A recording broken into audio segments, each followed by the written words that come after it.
Saudara yang kekasih, salam sejahtera. Kembali kita bertemu dalam dimensi iman Kristiani, terus menggali kebenaran firman Tuhan, menaklukkan diri, sekalipun sering kita tidak menyukai, karena firman selalu mengkoreksi. Tetapi itulah kebenaran yang harus dijalani. Barang siapa tidak mau dikoreksi oleh firman Tuhan, ia tidak akan pernah menemukan kebenaran sejati, kecuali barang rongsokan yang dibungkus atas nama firman. Dan akhirnya tentu saja bukan yang sesungguhnya. Nah saudara-saudara, mari kita terus mendalami dan itu menjadi gairah kita. Di dalam kitab Injil Markus pasal yang ke-6, saudaraku. Markus pasal 6, 1-6 dikatakan demikian. Kemudian Yesus berangkat dari situ dan tiba di tempat asalnya, sedang murid-muridnya mengikuti dia. Pada hari Sabat ia mulai mengajar di rumah ibadat dan jemaat yang besar takjub ketika mendengar dia dan mereka berkata, dari mana diperolehnya semuanya itu? Hikmat apa pulakah yang diberikannya kepadanya? Dan mujizat-mujizat yang demikian bagaimana dapat diadakan oleh tangannya? Bukankah dia ini tukang kayu, anak Maria, saudara Yakobus, Yoes, Yudas dan Simon? Dan bukankah saudara-saudaranya yang perempuan ada bersama dengan kita? Lalu mereka kecewa dan menolak dia. Maka Yesus berkata kepada mereka, seorang nabi dihormati di mana-mana kecuali di tempat asalnya sendiri, di antara kaum keluarganya dan di rumahnya. Ia tidak dapat mengadakan satu mujizat pun di sana, kecuali menyembuhkan beberapa orang sakit dengan meletakkan tangannya atas mereka. Ia merasa heran atas ketidakpercayaan mereka. Ini menjadi fakta yang sangat luar biasa. Saudaraku, sebelum kita melanjutkan memikirkan bagian ini, biar kita endapkan firman itu dalam batin kita dan memohon pimpinan Tuhan untuk mengertinya. Kita berdoa. Kami bersyukur berterima kasih untuk firman hidup yang selalu mengingatkan kami untuk mampu menempatkan diri dengan tepat. Berkati sertai kami dalam perenungan kami di program Dimensi Iman Kristiani ini. Di dalam nama Tuhan Yesus Kristus kami berdoa. Amin. Saudara-saudara, ini peristiwa terjadi di Nazaret. Kita tahu Yesus orang Nazaret. Maria Yusuf tinggal di Nazaret karena kelahiran dan pada waktu itu ada cacat jiwa. Sensus oleh Augustus membuat dia ke Bethlehem. Melahirkan di Bethlehem, tetapi justru memang harus begitu karena itu penggenapan dari nubuatan Nabi Mika. Yang luar biasa. Yang luar biasa. Malaikat tidak beritahu kepada Maria dengan khusus supaya ke Bethlehem. Tapi ada peristiwa politik yang membuat dia bergerak. Saya amat sangat kagum kepada Alkitab. Membuat segala sesuatu situasi apapun bisa Tuhan kendalikan termasuk politik. Luar biasa. Tapi topik kita bukan ini. Ya, saya pernah membahas ini di dalam Natal bagaimana segala sesuatu itu bisa terjadi. Tetapi kita akan lanjut memikirkan apa yang ada di dalam peristiwa di Nazaret. Ya, sesudah dia dilahirkan di Bethlehem, kemudian pergi ke Mesir karena mau dibunuh oleh Herodes, balik lagi, dia kembali dan bertumbuh besar di Nazaret sehingga dikenal sebagai Yesus orang Nazaret. Nah, pada waktu pelayanan dia banyak di daerah utara di di sekitar Danau Galilea, ya. Dia kembali lagi dan dia ada sekarang di Nazaret, dia melayani juga, saudara. Nah, menarik ketika dikatakan pada waktu itu Sabat dia mengajar di rumah ibadat. Jemaat yang besar itu takjub ketika mendengar mereka. Kenapa? Karena dia punya hikmat yang sangat luar biasa. Nah, mereka takjub artinya tertarik, bukan? Takjub artinya kagum, bukan? Maka yang pertama menarik. Mereka takjub mendengar ajaran Yesus. Mereka kagum karena hikmatnya luar biasa. Nah, ini seharusnya menjadi sesuatu yang perlu untuk kita pikirkan. Bagaimana memahami kebenaran. Bahwa kemudian di situ kita memulai melihat bagaimana Kristus dikagumi, ditakjubi karena hikmatnya yang besar. Saya mulai membayangkan dia mengajar dengan luar biasa dan orang bertanya, dia menjawab semuanya. Akhirnya semua orang kagum kepada dia, betapa luar biasanya dia. Nah, kalau kagum asumsi sederhana kita, mereka akan ikut dia, percaya pada dia, apa saja yang dia katakan mustinya. Mustinya. Tapi kemudian apa yang terjadi dan apa yang kita lihat, saudara yang kekasih, justru terbalik. Bagaimana kemudian ternyata mereka di dalam memahami semua itu menjadi jumpalitan. Karena bukan berarti kagum, takjub, mereka lalu menjadi percaya. Saya seringkali banyak mengalami hal-hal seperti ini juga. Sehingga saya bisa memahami betul apa yang terjadi. Ya, apalagi ini Yesus. Saya bukan Yesus. Jadi banyak sekali orang bilang, wah bagus ajarannya, bagus ini. Tapi kemudian tidak berubah hidup. Dan saya seringkali mendengar ucapan yang justru lagi membuat saya prihatin. Waduh Pak Bigman, luar biasa ya karunia pengajarannya. Sayang, kurang urapannya. Saya makin gak ngerti lagi istilah itu, saudara. Saya tidak percaya ada orang yang diurapi Tuhan, jelek pengajarannya. Justru urapan Tuhan memberikan kita hikmat dalam mengajar, bukan?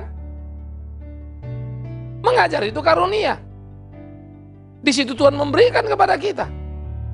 Karena itu mengcompare, membenturkan ajaran dan urapan itu aneh setengah mati, itu bukan biblical. Agak ironis, bukan saudara yang kekasih? Nah ini yang menjadi perlu untuk kita pahami dengan penuh, ini kita pahami dengan utuh. Firman adalah firman. Ya, tidak satu kali dalam hidup saya mendoakan orang yang sakit sembuh. Orang yang sudah lama tidak jelas statusnya. Bagaimana kemudian jadi beres. Banyak yang saya doakan kalau berbicara doa. Yang kemudian usahanya berhasil luar biasa. Persoalannya bisa dilewati. Tapi demi Tuhan yang hidup. Saya disuruh menyampaikan firman Tuhan. Kalau itu perlu saya sampaikan. Tapi bukan cerita itu yang saya mau sampaikan. Karena itu memang ada yang Tuhan perbuat. Tapi cerita itu hanya membesarkan Bigman Sirait. Saya mau bicara kebenaran firman. Supaya kita semua belajar dan mengerti. Dan engkau akan mengalami itu dalam hidup. Masa iya Tuhan terbentur untuk membuat satu mujizatnya hanya karena saudara bukan pendeta? Omong kosong besar itu. Dia bisa melakukan apapun kepada siapapun. Dia berdaulat. Nah ini yang jadi perlu. Nah oleh karena itu urusan kita dengan Tuhan, hubungan kita dengan Tuhan, nah itu yang mesti diperhatikan. Bereskah atau tidak? Di Nazaret dia mengajar. Berhikmat, yes. Luar biasa, yes, itu catatannya. Jadi jangan bilang karena ada orang punya urapan lalu gak bisa ngajar, lalu dibilang hamba Tuhan. Saya juga bingung. Kenapa yang mau diajarkan kalau bukan firman Tuhan? Bagaimana mau mengajar kalau tidak mengerti? Kan begitu sebetulnya logika sederhana, bukan? Ini yang harusnya kita perhatikan. Nah oleh karena itu apa yang dikatakan di dalam Alkitab menjadi pembelajaran penting untuk makin mencerahkan kita di dalam mengerti kebenaran dan berurusan dengan Tuhan secara utuh. Di Nazaret dia mengajar luar biasa, mengagumkan. Tetapi kemudian dikatakan di sana bagaimana kisah Yesus yang luar biasa itu mereka respon dengan ironi. Bukankah dia ini anak tukang kayu? Kan kita tahu siapa saudara-saudaranya, lalu mereka menyebut nama Yakobus, Yoses, Yudas, Simon. Dan itu membuat mereka tidak mau percaya. Karena mereka tahu siapa dia. Mereka kenal siapa dia. Bagi saya jadi miris juga, bukan? Maka mereka melihat dan mengukur dari apa yang mereka tahu. Mereka mengabaikan fakta yang juga mereka lihat. Bahwa Yesus berhikmat dan luar biasa. Emang kenapa kalau dia anak Maria dan Yusuf? Emang kenapa kalau Yusuf tukang kayu? Tapi bahwa dia pintar, bahwa dia berhikmat, itu kan fakta. Emang kalau Yesus jadi presiden, lalu dia bukan presiden hanya karena bapaknya petani? Kan bukan. Itu kan fakta. Fakta yang justru menunjukkan keunggulan yang luar biasa. Tetapi anehnya, fakta itu mereka pakai untuk justru mengabaikan hikmat Tuhan yang luar biasa dalam mengajar mereka, itu hikmat Yesus. Maka mereka meminggirkan itu. Mereka justru menolak itu. Kekaguman mereka kuburkan. Hanya dengan melihat Yesus adalah anak Yusuf tukang kayu. Mereka downgrade. Saudara-saudara, seringkali apa yang ada di benak kita, rasa suka atau tidak pada orang, membuat kita tidak mampu lagi objektif dalam menilai seseorang. Kalau kita nggak suka dengan seseorang, dia ngomong benar pun kita bilang salah. Dia ngomong bagus pun kita bilang jelek. Tapi kalau kita udah suka sama seseorang, gelap mata, jelek pun kita bilang bagus. Salah pun kita bilang benar. Kita ini tidak pernah mencintai kebenaran seutuhnya.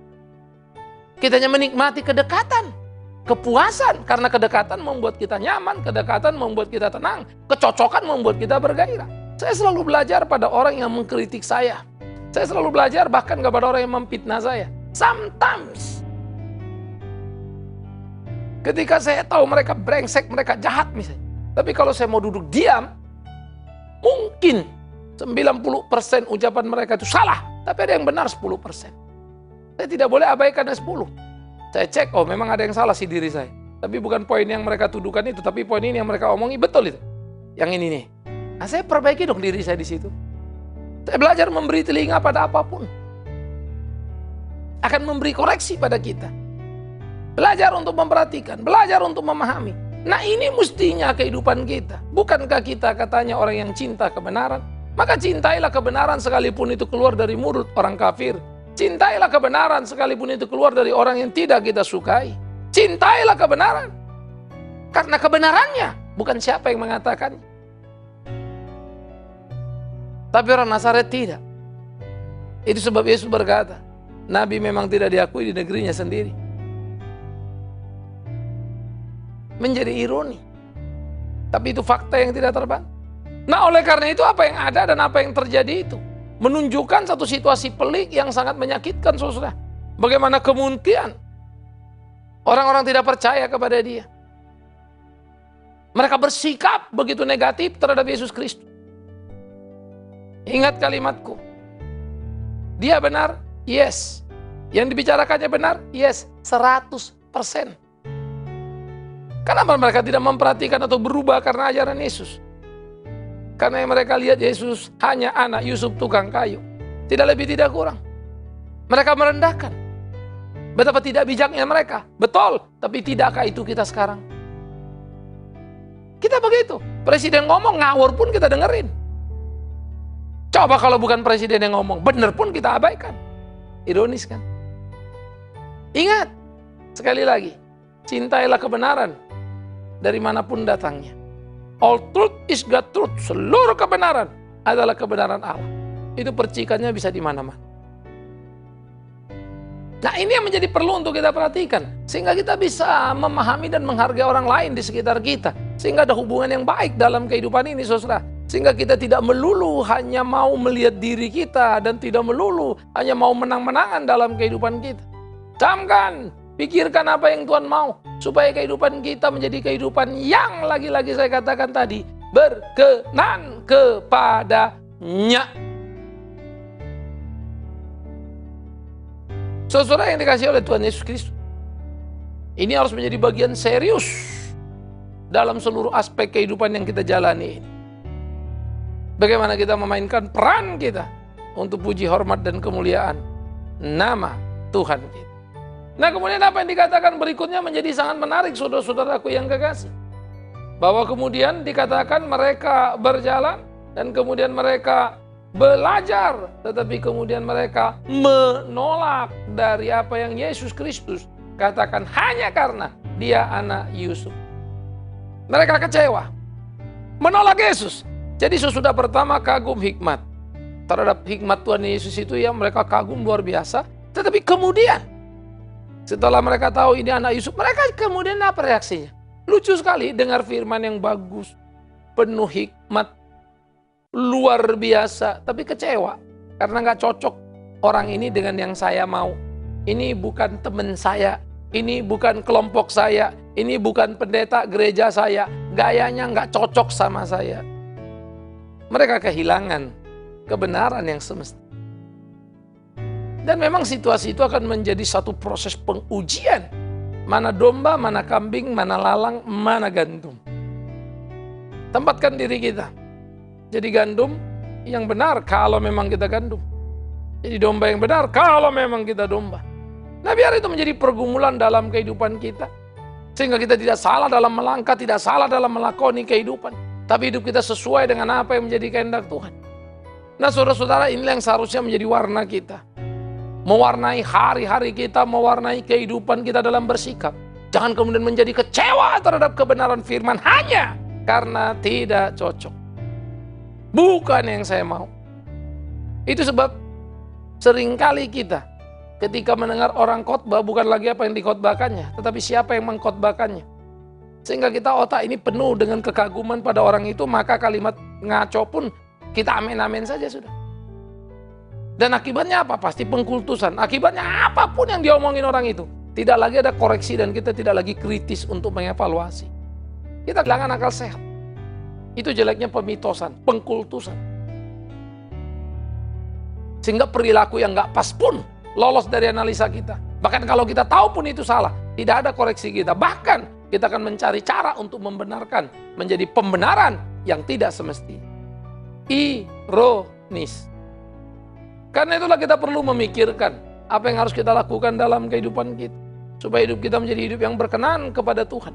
Memikirkan bagaimana perjuangan kehidupan itu harus dijalani dalam keseharian kita. Nah, kemudian dikatakan, saudara yang kekasih, sikap mereka pertama hormat tadi ya, kagum, hebat terhadap hikmat Tuhan Yesus itu kan. Tetapi kemudian mereka bereaksi kecewa hanya karena tahu Yesus anak Yusuf tukang kayu yang tinggal di kampung mereka, yang adalah orang miskin. Saya gambarkan tadi, kecewa, aduh sayang, ini nggak bagus nih, ini kurang, karena bukan satu gereja, karena bukan satu warna. Orang Kristen paling kacau, saudara.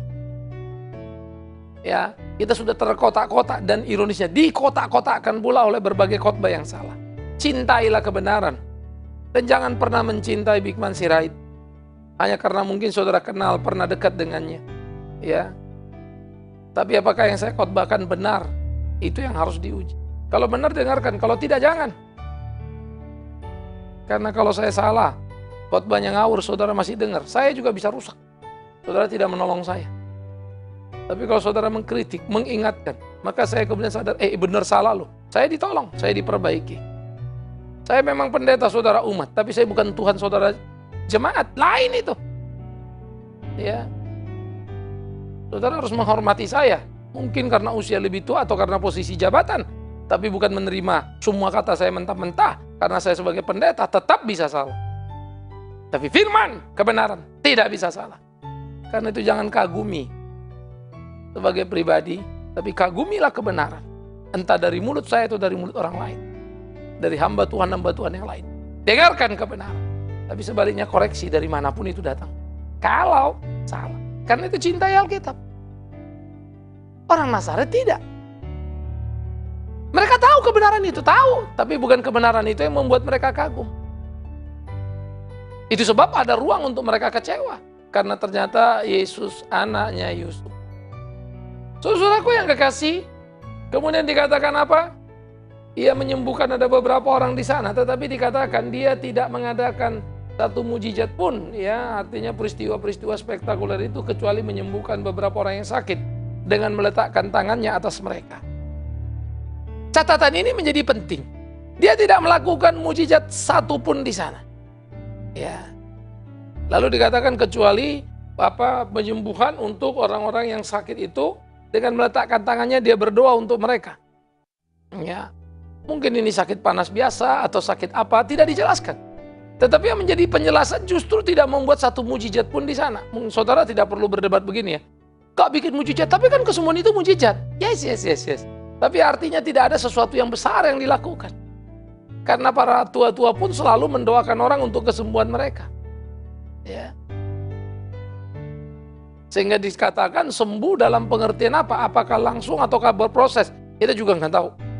Tetapi yang kita tahu adalah hanya beberapa orang, tapi tidak bikin mujizat di sana.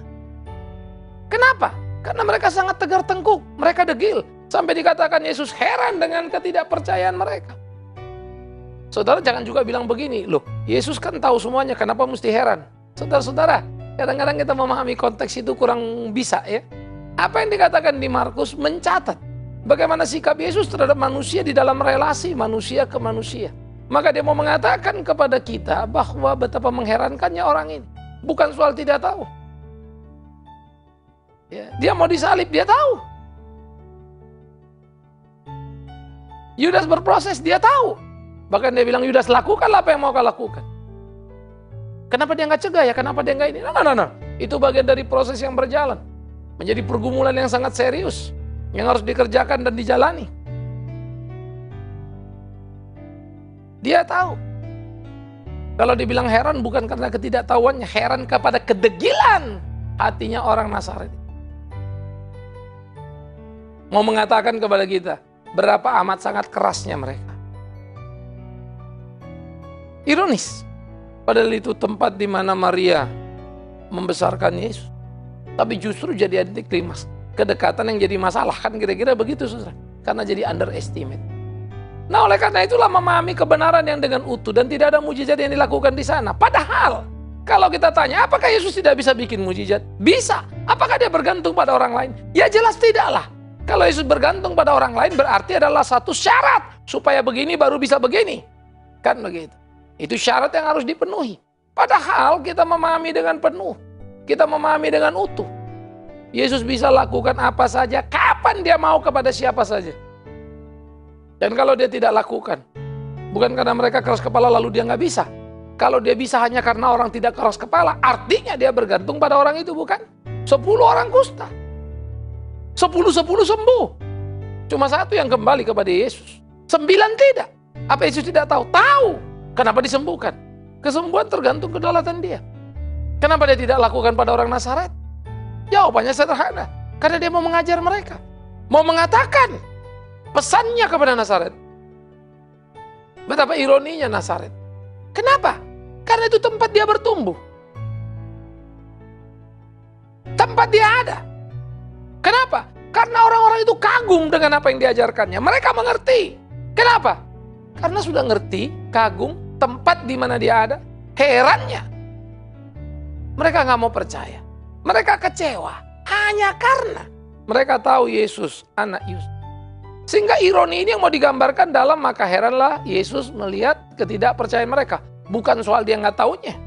Bukan soal dia nggak ngerti apa yang sedang terjadi. Bukan. Tapi mau mengatakan itulah penilaian terhadap Nazaret.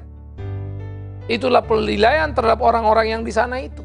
Sehingga itu menjadi penilaian juga terhadap kita. Jangan-jangan kita tipe orang yang tegar tengkuk degil. Udah ngeliat mujizat pun enggak. Karena itu. Bukan soal berapa berhikmatnya Yesus. Berapa mujizatnya dia. Supaya orang jadi percaya. Terlalu banyak mujizat, banyak juga orang yang nggak percaya. Karena memang bukan itu urusannya. Ingat, mujizat penyataan kuasa Allah. Tetapi pertobatan adalah anugerah Allah yang diberikan dalam hati orang percaya. Itulah berkat terbesar, mujizat terbesar. Yang harus kita miliki. Yang harus kita pahami. Bertaut pada firman, memegang firman itu. Supaya Alkitab jangan berubah menjadi rumusan mantra, kumpulan mantra begitu ya. Dan beragama Kristen itu menjadi perdukunan. Tidak, gereja bukan itu. Belajar kebenaran itu dan cintai dengan utuh. Karena itu berdoalah, jangan hanya untuk supaya sakitmu sembuh. Engkau boleh doa itu dan Tuhan bisa kabulkan itu. Tapi kenapa tidak pernah berdoa? Beri hati yang peka, beri hati yang lembut, beri hati yang sungguh, beri hati yang penuh pengertian untuk mengerti firman Tuhan. Tapi juga berdoa. Tuhan tolong aku melakukan. Tuhan tolong aku mentaati supaya hidupku berkenan kepada Tuhan. Tidakkah itu harus dalam hidup kita? Itulah yang kita perlukan. Karena itu saudara-saudaraku yang dikasihi oleh Tuhan Yesus Kristus. Mainkanlah peran kita itu dengan utuh. Dengan sungguh-sungguh. Sehingga hidup kita menjadi hidup yang berkenan kepada Tuhan. Dan hidup kita bisa menjadi hidup yang menyenangkan hati Tuhan. Kita tidak menjadi salah. Nah, saya pikir ini menjadi perlu dalam keseharian hidup orang percaya. Bagaimana dia kemudian hidup seperti apa yang dikehendaki oleh Tuhan. Ini menjadi warna kita. Gairah kita. Saudara-saudara yang dikasihi Tuhan Yesus Kristus. Sejauh mana kita mengerti kebenaran itu. Sejauh mana kita bergairah terhadap itu. Supaya jangan sudah dengar kagum tapi kemudian nggak mau juga percaya lalu kecewa. Ironis bukan? Dan Yesus bahkan membuat keputusan, tidak akan membuat mujizat di sana. Lalu saudara baca, kan katanya di sana dia tidak dapat membuat mujizat, Pak. Ya, sehingga dikatakan dia tidak dapat mujizat ke sana kecuali menyembuhkan beberapa orang sakit. Emang beberapa orang sakit bukan mujizat? Mujizat. Tapi kenapa dibilang tidak dapat? Ya, di tempat asalnya itu. Tidak dapat bukan karena tidak bisa dianya. Melihat itu dia tidak mau melakukan itu. Sekaligus menjadi penghukuman isyarat terhadap Nazaret. Dan kalimat yang ironi tadi, Nabi tidak diakui di negeri sendiri. Di mana? Di Nazaret. Karena itu saya kadang berpikir, orang-orang Kristen bisa jadi paling tidak menghargai kekristenan berbanding orang tidak Kristen. Orang di luar gereja belajar sungguh-sungguh hanya untuk mau belajar. Apa itu Kristen? Tapi orang Kristen seringkali tidak lagi mau belajar karena pikir sudah ngerti padahal belum ngerti. Itu juga ironi. Karena itulah selalu perlu kesadaran dan kerendahan hati dari kita. Untuk bisa mengerti apa yang terjadi dan bagaimana harusnya melakoni itu. Sehingga sungguh-sungguh hidup kita jadi hidup yang berkenan kepada Tuhan kita. Camkan itu, pikirkan itu, renungkan itu. Mukjizat soal kedaulatannya dia mau bikin atau tidak. Dan dia bisa tidak bikin, di mana banyak orang bebal. Tapi dia juga bisa bikin ketika orang bebal. Maka tidak ada penilaian yang bisa dengan semerta-merta kita buat, bukan? Karena itu saya pikir statement selalu mukjizat pasti ada itu saya pikir perlu hati-hati. Ada waktu Yesus tidak mau bikin kok. Kenapa you paksa? Tapi Yesus mau bikin apa enggak? Dia tidak tergantung situasi. Dia bikin kapan, di mana, dia juga bisa. Tapi jangan janjikan kepada orang karena kau tidak berhak menjanjikan itu. Itu urusan Tuhan dengan tiap individu, dengan tiap orang yang diperkenannya. Urusan dia melakukan itu. Nah karena itu mana bagian kita, mana yang bukan, kita mesti jelas dulu. Kalau tidak kacau balau semua. Rusak semua. Nah saudara-saudaraku yang dikasihi oleh Tuhan Yesus Kristus. Karena itu camkanlah, pikirkanlah, renungkanlah. Bagaimana kita memainkan peran hidup kita di dalam keseharian kita. Sebagai anak-anak Tuhan. Supaya hidup kita menjadi hidup yang berkenan kepada Tuhan. Menyenangkan, memuliakan nama Tuhan kita. Dia bisa bikin apa yang dia mau. Kapan dan di mana. Yang menjadi ironi kalau dia tidak bikin. Dia mengabaikan kita. Bukankah itu menyakitkan? Kalaupun dia tidak bikin mujizat dalam hidup kita. Tapi dia bikin kekuatan hebat. Untuk menjalani hidup kita. Bukankah itu juga mujizat? Artinya gini. Saudara sakit tapi tidak sembuh-sembuh. Kenapa Tuhan gak kasih mujizat gak sembuh? Tapi hebat saudara kuat. Bahkan jadi berkat. Ingat janda miskin itu. Nah jadi fakta-fakta begini. Janda miskin itu orang percaya sungguh-sungguh memberi persembahan terbaik. Tapi tetap aja miskin. Jadi gak penting miskin atau kaya, sehat atau sakit. Bukan itu persoalan. Bagaimana sikap iman menjalaninya. Orang Nazaret mendengar, kagum, hebat, luar biasa. Tapi gak mau percaya. Mereka kecewa. Lihat mujizat pun mereka abaikan dan tidak ada nilainya. Dan Yesus tidak mau melanjutkan itu. Karena nothing bagi orang Nazaret. Tidak mau melanjutkan mujizat itu. Karena orang Nazaret tidak akan pernah mampu untuk memahaminya. Karena mereka sudah kecewa. Ya, anak Yusuf dan Maria. Semoga engkau berhati-hati dalam sikap hidupmu. Dan mengerti apa yang menjadi kehendak Tuhan. Tuhan menolong kita, kita berdoa. Terima kasih ya Tuhan. Mampukanlah kami mengerti firman dengan utuh. Supaya kami tidak terjebak di perangkap yang salah. Sampai engkau Tuhan berkata, sungguh tak berguna melakukan apapun untuk kekerasan hatinya. Dan engkau membuang kami. Tuhan tolong kami. Supaya tetap boleh rendah hati.